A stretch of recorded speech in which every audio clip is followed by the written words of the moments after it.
Hello and welcome to Digit. In this video, we'll show you how to pair the Redmi Sonicbass wireless earphones with your Android smartphone device.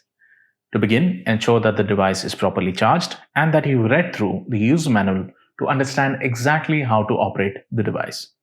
To initiate the pairing process, ensure that Bluetooth is turned on your smartphone.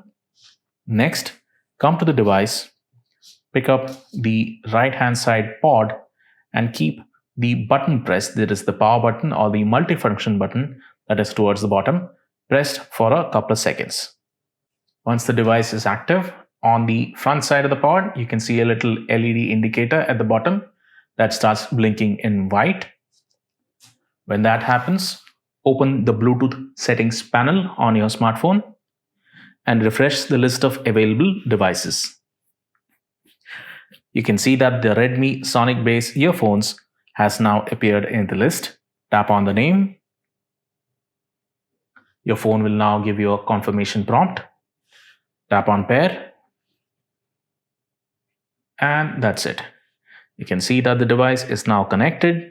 It is marked as active and you've got 100% battery left. So that's how you connect the Redmi Sonicbass wireless earphones with your Android smartphone device. Thank you for watching.